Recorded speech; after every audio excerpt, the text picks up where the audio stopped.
We will be discussing how to reignite the crucial link between happy employees and happy customers. Ingrain customer-centricity within your internal culture to deliver exceptional customer experiences. And to moderate this very interesting topic, we have here with us Mr. Abhishek Gupta, Chief Marketing Officer, Edelweiss Tokio Life Insurance Company Limited. Very warm welcome to you, sir. Joining in, we have our panelist, Ms. Garima Jain, Head Customer Experience and Engagement, Purple.com.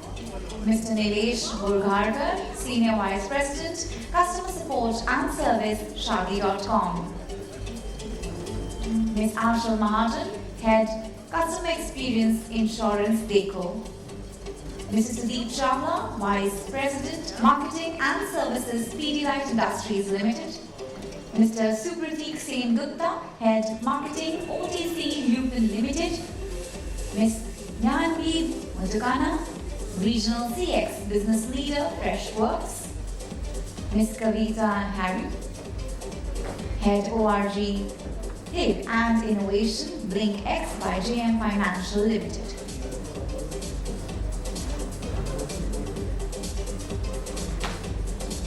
Very warm welcome.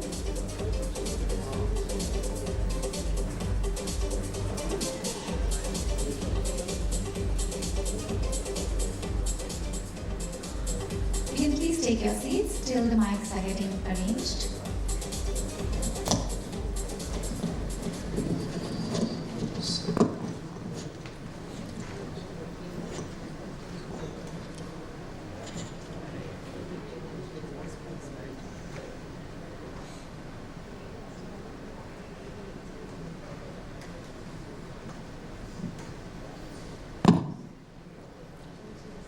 Thank you.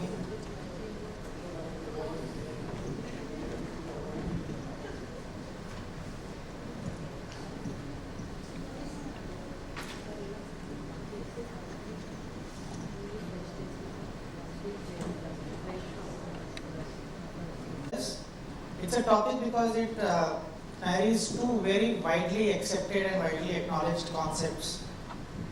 Customer experience, yes, we are in a Customer-First Loyalty conference, so yes, it is important that we discuss about CX. But how does CX marriage into EX, or how does EX marriage into CX? What is the interplay? It's a pretty interesting discussion. My only problem that I have is I have a great panel, an illustrious panel with me, but we have been given only 45 minutes. So we'll try to do justice to the time we have allotted. What we are going to do is, and after discussions with my co-panelists, we have decided to keep it engaging. So what we are going to do is, I'm going to take the most obvious question away, which is why is EX important for getting a good CX? We are not going to discuss that. Because there is enough statistical evidence to prove, yes, there is a high linkage between the two. So we are not going to take that. We will try to have very engaging discussions on sector-specific, area-specific, on various practices, and some questions about importance of EX. So first question actually is more of a question which I will ask to all my fellow panelists, and we'll just take quick 2 minutes for this each. What are the measures being put in your organization or probably the organizations that you have worked with before, which are in place to measure the EX? We know measures are there to measure the CX in place. But how to find out what are the measures that took place in the EX in our organization? And probably you can start with you. Thank you, Abhishek. Thank you everyone for having me here. So, yeah, as Abhishek said, I will make sure that we utilize our time very well. So, starting with a very important area where we try and measure everything that we try and do in the organization. So when it comes to EX, it's something which doesn't have a straight KRA that you can put in the place, but still we try to make justice out of it. So first is a very standard practice that we try to inculcate in our organization, which was an ENPS score, the Employee Net Promoter Score, which used to be very popular with the customers. So we try and set up the 360-degree feedback every quarter to help the managers to conduct the right way of, following the right way of managing the team members and helping out the team members to share what all they are looking for. So apart from this, very, very specific to the industry, which is beauty. Beauty is more like an experience, there's a touch, there's a feel for our customers. So when it comes to beauty, the training at the back end becomes very, very important to us. And what we generally see is we take feedback from the customers. So we twisted this part little bit last year, where we tried to put our remarks to our trainers. So we went back to our trainers and we told them that, okay, you already know what to train, but we don't want to follow a normal school curriculum like you come to the class, share about the subject and leave. We started giving a control to all the students, all the new beauty advisors, people that we impaneled to rate their coaches. Because we believe that beauty can be learned by everybody, and most of our customers, like 70 to 80% of our customers are from tier 2, tier 3 cities. And trust me guys, they are not the DIY customers. They want to understand about each and every part around the beauty. While all the celebrities are aspirations for them, but they feel they are all ready enough to be like them if somebody comes and teaches them.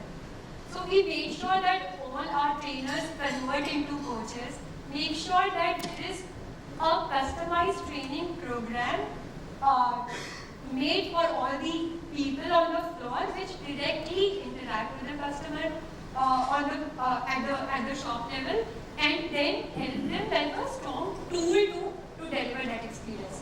So that really helped us. The third very, very important part, we replicated the entire customer experience KRA to our HR business partners. So whatever, if we talk about the customer engagement score, if we talk about the customer feedback score, if we talk about the customer loyalty, retention, all that converted to experience, to the employee retention, to the employee loyalty, to their engagement score. So yeah, these are the three major metrics that we try and follow forward. Great, thank you. Thanks. Particularly in our case, as Garima rightly said that they measure ENPS, so likewise we have something called as ESAT, which is Employee Satisfaction Score, which is measured. Apart from that, we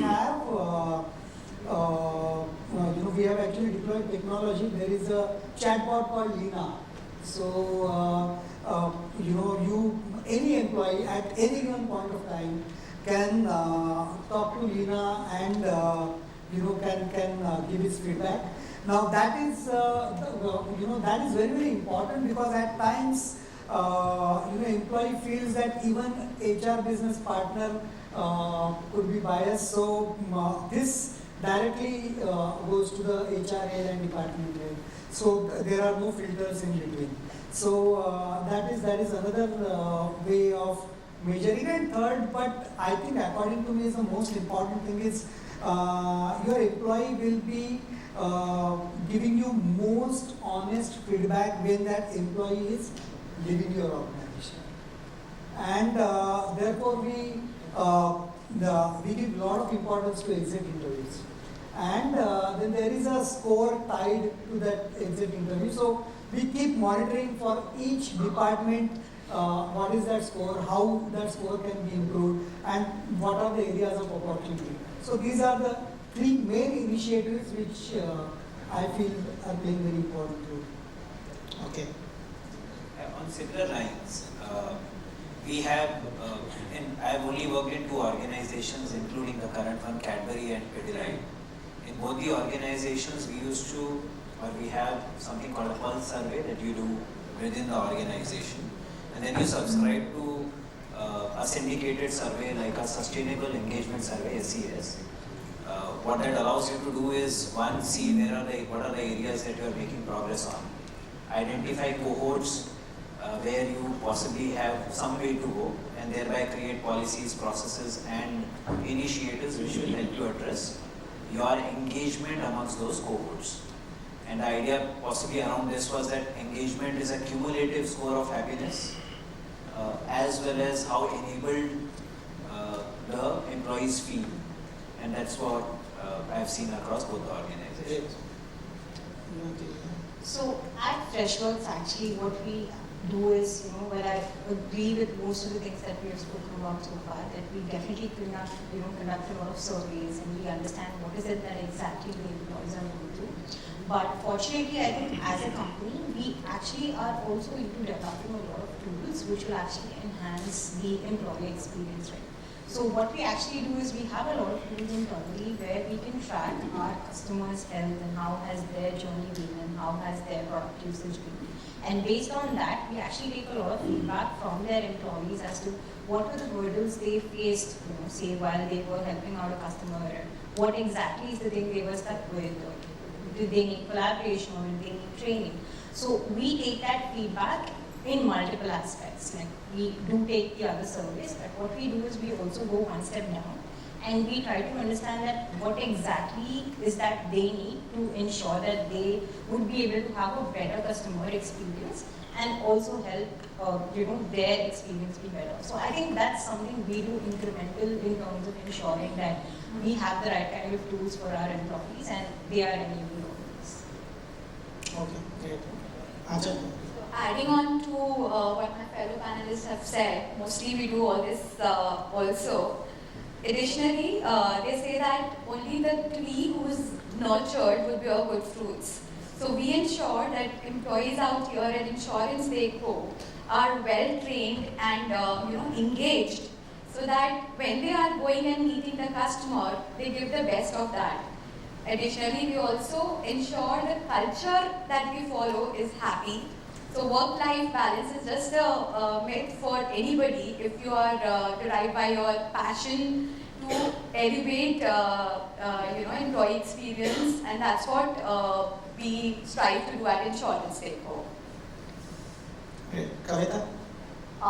So I'm Kavita Harry, and I'll kind of tell you what is my designation in my current organization. So we call ourselves blinkX. That X is like, a capital X, wherein we make sure that whoever join have that X factor, or if they don't, we provide them one. And my role is like, I'm into people and culture, which is not that kind of known and heard here in India, but something between which HR and business can't see. I'm here to do that. And setting up a culture, looking after people is what my role is here. So, when I heard about this topic, I was like, I would want to go and put my thoughts in here. While what we do is like, we make sure, I understand the surveys and all, or trust me, and very well said by Shani.com that, people be honest when they're leaving. They really don't care what you got to do after what they kind of, say to you, but because they're leaving. What happens, like, we don't get into that mode, and my role comes just before that, I make sure these guys are in place. So we do keep doing these dipsticks of meeting people every now and then. When we see that somebody's low, somebody had the review and come out of the review, we try to pick these people and understand what's going on there. And this is what, like, a bit realistic approach than doing the survey or going for these exit interviews. My actually background is whole and core HR, but yeah, I thought I need to kind of go a little up and understand what really we couldn't look being HR. Yeah. Supratik, yeah. Yeah. Thanks for having me here, Abhishek. See, I think, I started my career pre-internet here, just before the internet, like 2000. Before 2000, I started my career. And that gives me a benefit of looking this side of the Google and that side of the Google. See, the CX, EX, employee engagement, customer engagement, UX, all these are the recent buzzwords. But fundamentally what I believe is that the management principles remained unchanged. The means to achieve those principles have changed over the period. The tech has come. You asked that, okay, how EX and CX marries with each other. I'll just tell a small story from a book called, nobody reads that book, and nobody reads actually book now also. It's a book called The Mind of Strategist Kenichi Ohami, written by, he is basically a PhD in MIT nuclear energy. Then he shifted to management, basically he joined McKinsey Japan. Anybody who's in strategy should read that Mind of Strategist. In that book, he basically talked about what is strategy, what are the triangulation of strategy, 4 pillars of strategy. And he tells that fundamentally strategy is about nothing but creating a competitive advantage. Strategy doesn't have anything else to do. In that book, he talks in details about Japanese way of management, and he gives example of Japanese giant like Kavita, Fuji and others. So one story which basically, it is the story of 80s, and it's a classic example of CX and EX together. So Toyota North America started in the early mid-60s. They used to import the car. Then in 80s, the US government, under the pressure from the American manufacturers, created a law which stopped importing, did not allow import of cars. So Toyota had to manufacture the cars out there. So they hurriedly created a manufacturing facility at the Long Island, California, and then they started manufacturing those Corolla, Camry, and Crown. And Corolla became the largest selling automobile in the history of automobile. During the initial first or second batch of Corolla, it had a wiper issue. One of the joints of wiper was loose. And then the MD of, I have forgotten his name, the Toyota North America, they called up all the employees together, all the employees, roughly around 3,500 employees in a conference, and said that, okay, we have this issue that the third batch of Corolla which we have rolled out has the wiper joint loose. And during those time, the callbacks and all these things were not heard of. So he said that, I have a suggestion. It's like you all carry, so what they did basically, they all carried, starting from the MD to the last man, they all carried a small wrench in their pocket. And wherever they saw or found a Camry in the Corolla in the parking lot, they used to check the wiper, and if it is loose, they used to tighten it. Okay. So it's a classic case of how employee engagement transpired into a consumer experience betterment. See, they could have left it, and they could have waited till the car comes back to the servicing or a workshop. But that would have created a negative consumer impact, because if it is coming to the workshop. They took that initiative. And the thing which that MD said to the entire employee said is that, think if one of your babies had born with a joint defect, would you not take care of it? And then everybody said, yes, we would take care of it. So that is the CX part, that is the EX part. And the CX part is that, okay, everybody being motivated and then carrying a wrench. And then, so at some point of time, one journalist said that it's a funny situation. All those Japanese, which are basically at that point of time are not very known face in the Long Beach, California. And they used to see that, okay, the people are just picking up the wiper and then seeing that whether the joint is correct or not, and then taking out a wrench from the pocket and then tightening it. So the entire journey from your employee engagement, creating a bond with the car and the employee, and then translating into an action, is basically a classic case of CX. Read that book, it's a great book to read. Thank you, that's a great example, Supratik. It also actually means the organization needs to have one single purpose, and how that purpose translates across the organization. Fantastic example. Before the beginning of this question, I was thinking probably when we talk about this, the answers are going to be pretty much the same across, because measures of employee measure or measuring EX can't be too many. I just read out what have come out. ENPS, training employees to train customers, replicate CX parameters to employees, exit interviews, ESAT, chatbot, Pulse, syndicated survey, employees of customers, passion, X factor, real time, and then taking example in which the employees have so much of passion that it translates into customer service across. Such a fantastic and breadth of answers that has come. Really thank you to my panelists. Now we move on to certain specific, sector-specific questions depending upon where you are working or where you all have worked. So my first question is to Gnanavi.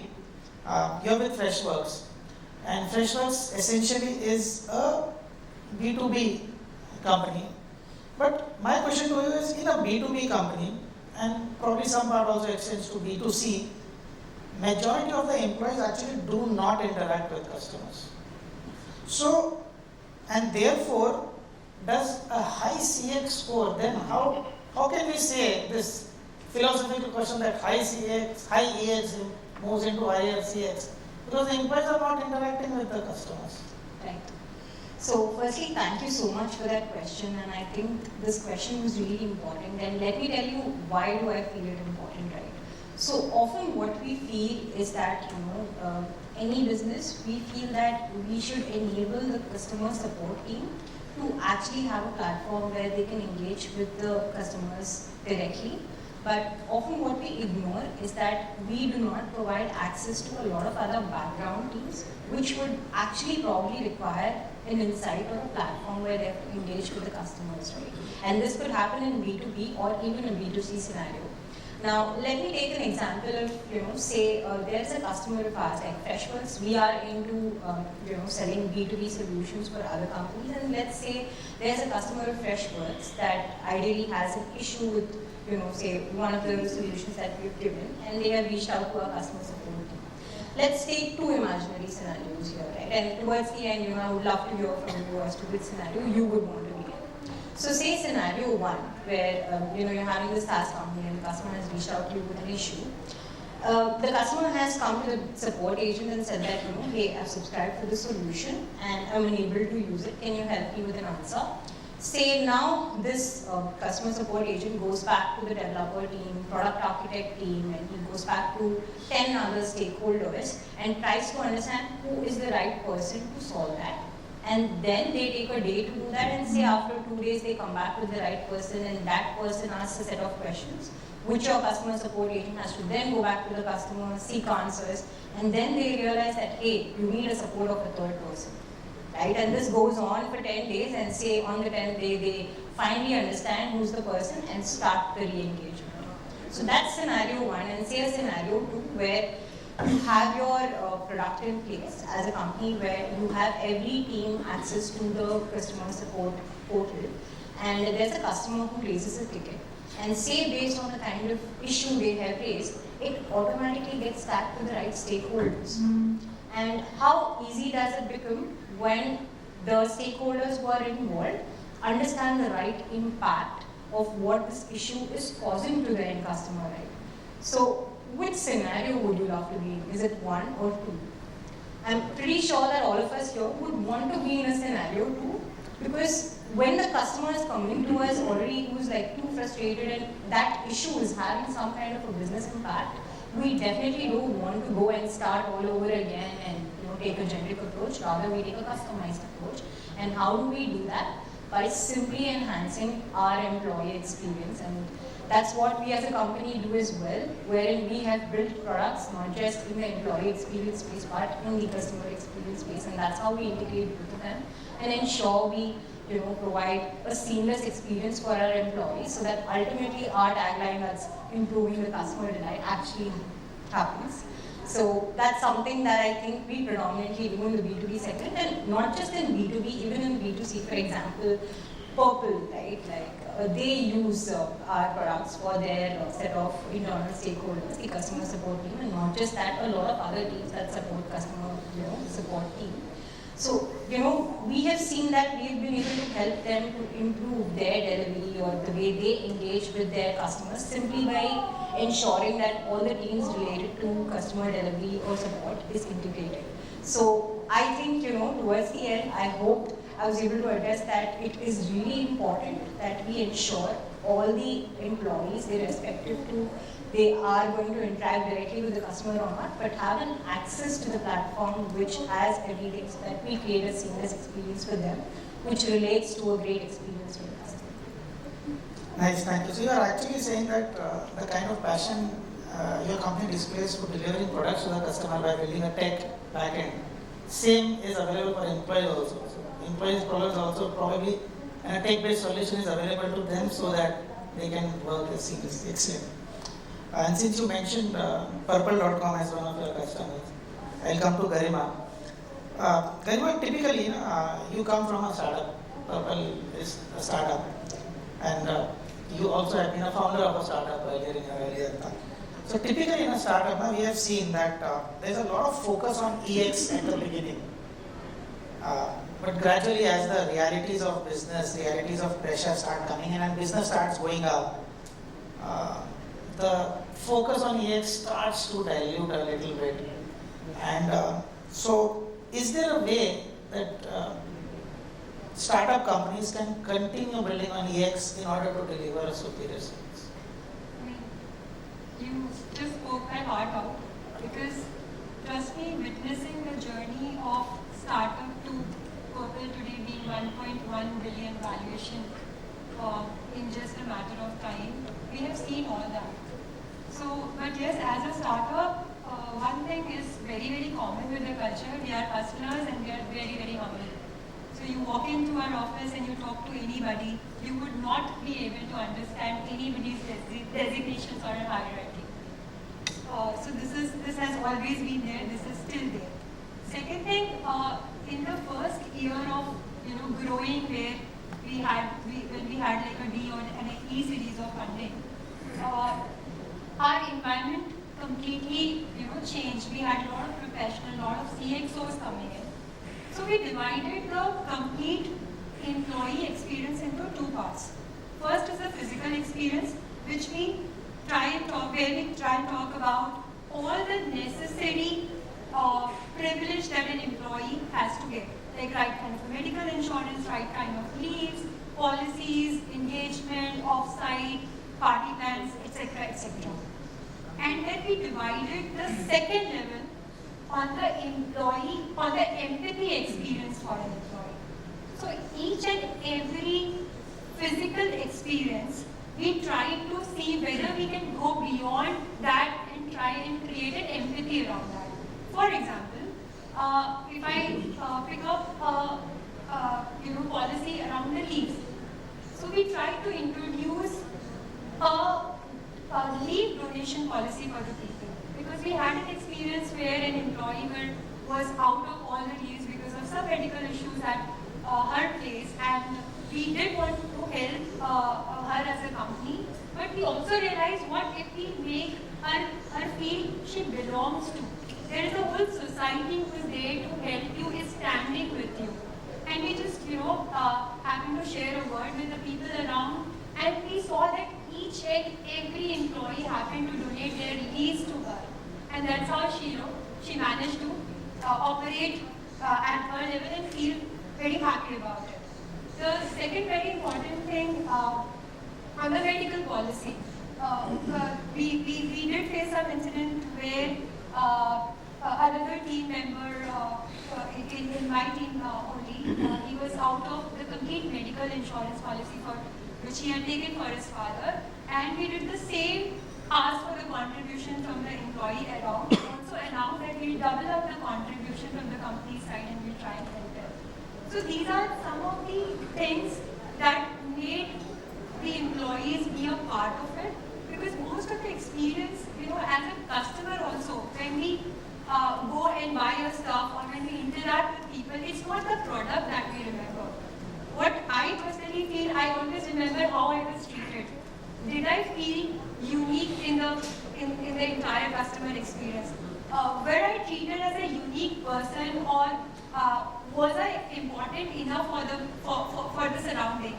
If we could cater to those kind of needs for each and everybody around, it would make a difference. Two more things we try and do very similar to what Kavita said is we have a moving mentor system where you can just walk in to talk to any of the leaders around and do all the corridor conversation. We try to have and keep empty calendar hours for the people to just walk in without the agenda, without the presentation or an Excel sheet. So that is the kind of, employee empathy experience we try and do in the surrounding. Okay, extending the same question to you, Nilesh. You actually, Shadi.com is from a sector which is perceived to be a startup, but the company is not technically a startup. So you can tell us how the journey has been. So actually ours is an internet company, and if we actually see whoever is sitting here, there is a big difference between the business they are doing and the business which we are doing. We actually are dealing in relationship. So we say that we actually deal with emotions of people, wherein the entire family is involved in decision making. So that very rarely happens, particularly in Indian scenario. And when we talk about EX, generally I would say that forget EX, but even CX is considered as a cost. We are not profit centers. We all are cost centers, whether it is CX or whether it is EX. And let us accept the fact. So whenever you are talking about EX, obviously people will first talk about EX mein kya karna hai. Maybe just now Garima was saying that maybe insurance or maybe arranging offsites, parties, or giving something extra. Now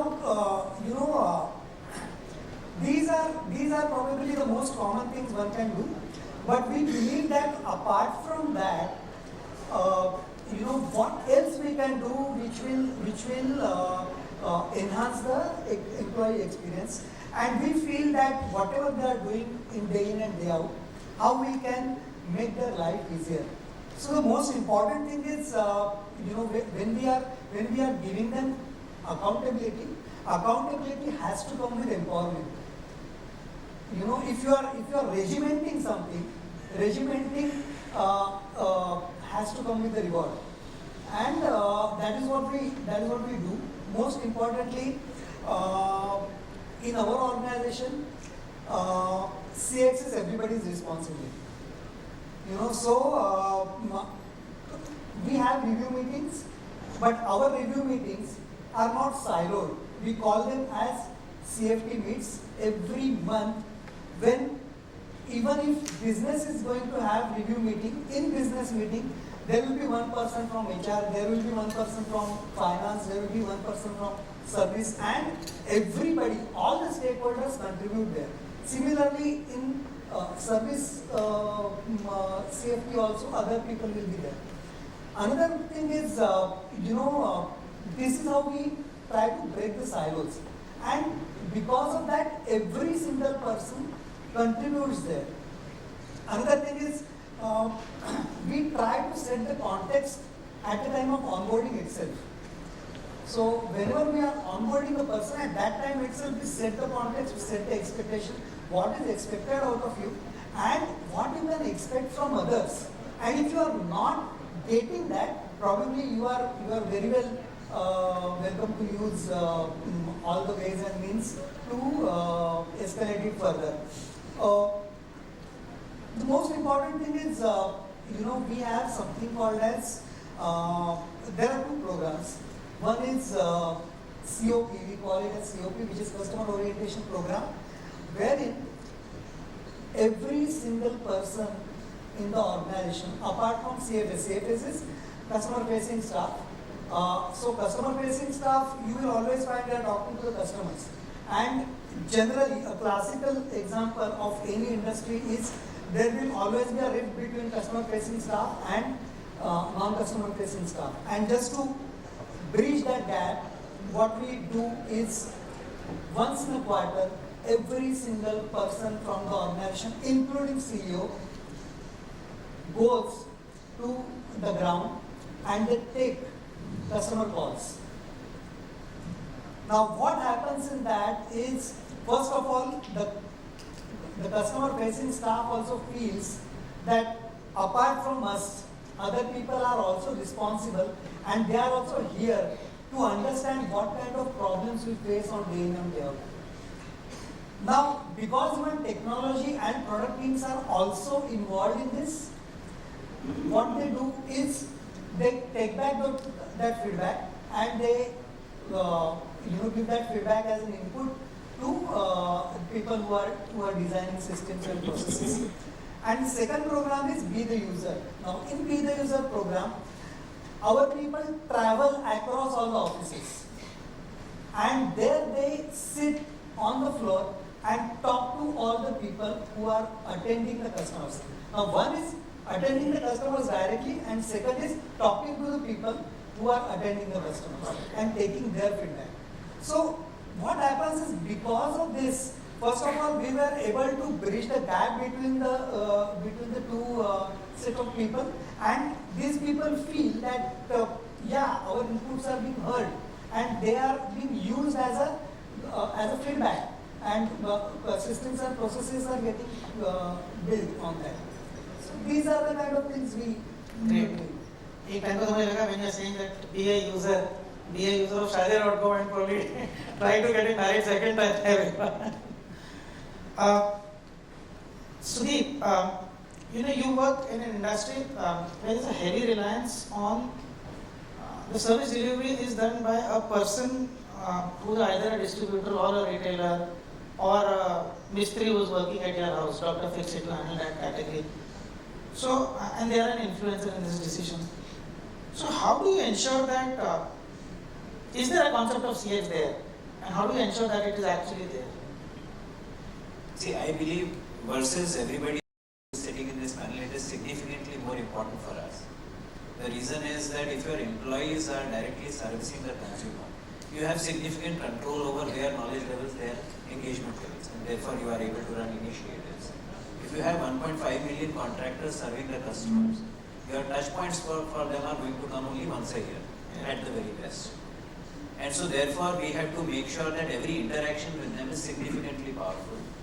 For a powerful interaction, my employees need to be significantly more engaged, and therefore transfer that engagement, therefore transfer that customer service to the contractors that they speak to. Purely from if any of you ever got any job done from a mistri, there is limited education level, limited customer empathy, significant amount of business acumen that exists with them. And hence they will do whatever they will do. The clarity that we have got in our organization is that the satisfaction is delivered by the mistri, who I try to influence via my employees, and the dissatisfaction is handled by us. So therefore my employees are trained to handle dissatisfaction rather than creating satisfaction. And so therefore, whenever you are dissatisfied, I need to be an arm's length away. And then I need to be able to find an empathetic way of handling dissatisfaction. And so therefore, every job that a mistri does, we try and measure what we call as Applicator Performance Index, API. People are appraised on that. So that's the satisfaction side of it. And from the dissatisfaction side of it, we try to measure the open complaints as well as the rating given by the customer on the complaints. So therefore, everybody is very clear. I am handling satisfaction indirectly, I am handling dissatisfaction directly. And if you measure both, then you broadly know where you are. Excellent perspective. Measure dissatisfaction and use dissatisfaction for employees, satisfaction for the mistries. Very nice. Coming to Kavita, and this question would be for Anchal as well. We will start with Kavita first. But, you actually work in an industry which is highly regulated. You work with money, and also, as happens, this industry also has a very high attrition ratio. And I can say with confidence because I also come from the BFSI space, extremely high attrition ratio. So imagine a situation where you have trained an employee, invested a lot in creating high engagement scores, in hope that this high engagement scores of employee will transfer into an high CX scores. But the employee doesn't stay. So does EX really matter in such a scenario where you know that whatever I do, the person is going to go in very short time, especially the people who are at the front? I mean, you definitely can relate here. So yes, BFSI and kind of how regulated are we? Like, you know, every time we have to tell something to our employee, they'll come up with a legal compliance coming in picture, and you know, there are like a lot of do's and don'ts. Still, we have to deliver. And the fact is, any organization whose employees are happy, the growth happen like a 1.8 times faster than in general organizations or industry. So, you know, what we believe in here is we do not want to retain people. What we want to do is like, my position itself is with the opinion that we will empower people. So there are a lot of latent needs, you know, we all are like professional, like how to tackle this, you know, this boss who's like very difficult to manage, how to negotiate in appraisals, then how to give me a negative feedback. So just before appraisals, I made sure that I kind of, give these my people these trainings. I got this trainings from outside also, but I want to empower them. If at all they think that, you know, it's a value to stay here, they will acknowledge it anyways and then stay back. I wouldn't want to tell them, you know, I have this and that to stay back. I just want to empower them. If they think that they want to stay back, they would. And very well said that it's really difficult for us, but if you want to grow being a BFSI guys, you have to keep your employees happy. That's the nature of the beast actually. Yeah. Okay. So, Anchal, a little slight diversion to the question is, you also work in a space of aggregator space. True. Right? Where you yourself are not the manufacturer, if I use the word manufacturer for a in that case also, I actually imagine, although I don't know the data, the attrition will be far higher because these people actually move out very fast over here. So do you also see the same problem, and are there measures to put in place?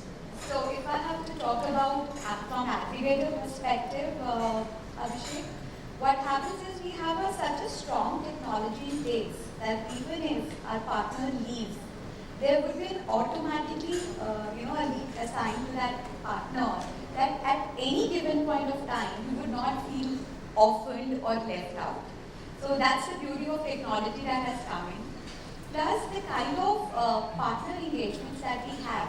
Honestly, I came here for a panel discussion, but I ensured I'm meeting 3 of my partners here to actually, check with them how's their health doing and how's the business, what is the kind of feedback that they would want to share with me so that we can elevate their experience with us. So these are the small measures that we take to ensure that our customer at any given point of time does not feel left out or orphaned or anything. More to that, I definitely would say the employee experience is also a function of the loyalties that the organization are offering. I'm sorry I'm digressing the topic here. I'm a live example where I came back from a sabbatical of not 1, 2 or 3 years, but almost a decade. And at InsuranceDekho, women force who are coming back after a long period, they are not only motivated, engaged, upskilled, but I myself have a professional coach who's helping me day in and day out how to evolve continuously. So wow. That's the excellent. Thank you. So this is how loyal and motivated I feel that irrespective of weekend and national holiday, if a aggrieved customer or partner is writing an email to me or calling at my personal number, I feel that I need to help him. And this is across my team members and at the organization level also.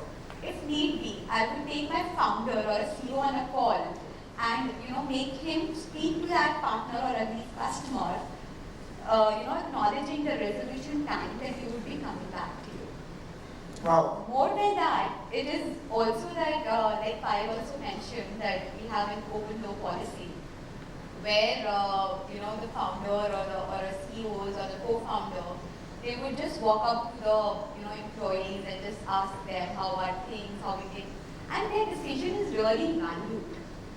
And more, I would add on to this that we are the ones where employees are actually celebrated. We celebrate small, big wins, and this is how we keep ourselves and thus our partners and customers motivated. Wow, actually, Anchal, if I would take away one word from both what you answered right now and what you answered for the previous question, is one word I will take away is passion. So passionate you speak, I think that's the one word I'll take away. Supratik, you are from the OTC business of a pharma company. In an OTC actually, the seller actually is completely out of span of your control. The sellers are pharmacists, the sellers are online medical stores, the sellers are medical chains across the industry. Is it really possible to define CX, EX and the linkages between the two, especially in the category which are highly OTC in nature? Abhishek, I think you have put me under immense pressure. Just 1 minute left and she is there. You really want me to take the question? What we'll do is we will take 2 extra minutes, and I am taking the liberty of taking for the time we spent in miking. So we'll take that 2 minutes extra. So we have 3 minutes. Okay. I think, yes, you are right that when in any FMCG scenario, and I think what Sudeep also said is that when there are millions of consumers, then at what extent you will reach to the last mile to connect the EX and CX together. So what happens is that when somebody buys my over-the-counter product and pops the pill and gets the result out of it, that is when the CX is happening. But I'll just take a step back and I would say that, okay, what are we discussing today? We're trying to create a connection between the CX and the EX. And I think we sometimes make mistakes, the employee experience as the employee engagement. And they are two different things basically. Employee engagement is basically a kind of HR agenda which holds the employee into the organization as a motivated, passionate. But I think one of the co-panelists said that, okay, CX is all employees' agenda. CX has to be practiced by everybody. And I think that's where the culture of the organization comes in. And in the sense of OTC and FMCG, I think it's more of a DNA or the culture coding which needs to be there as a customer-centricity as a culture, which should flow from top to bottom. And then you do even the MDs visiting the markets, everybody visiting the market, interacting with the customer to get the feedback, get the insights. So that's where basically you bring in EX as a part of CX strategy. Because EX, just for doing EX, you don't do that. There has to be an objective to doing the EX. And if there is a competitive advantage through which, obviously CX would give you a competitive advantage. But EX in a large organization where there are millions of consumers, or rather billions of consumers, it has to be part of the culture coding, it has to be part of the DNA, and it has to flow from top to down, and it has to be practiced by everybody. Great. It was very engaging panel discussion, and next time I will request the organizers to really give us a little more time to have much more fruitful discussion. But I really enjoyed this discussion. There's no doubt that high EX scores that automatically translates into a high CX scores. But on its own also, both are equally important. And one takeaway that I'll go from what all of you is, both EX and CX are not restricted to a function of one particular function of an organization. Everybody plays the role of an EX facilitator, and everybody plays the role of a CX facilitator. So thank you so much for panelists for taking your time out today. Thank you. Thank you so much for sharing your time with us. Also I request the moderator to please present the token of appreciation to the panelists. And ladies and gentlemen, with that we'll take a quick coffee break. Request you to go out and enjoy a cup of coffee or tea that you would like. And be back in the next 15 minutes. At 4:45 we'll be starting with the next session. Request you to please come back fast. Thank you.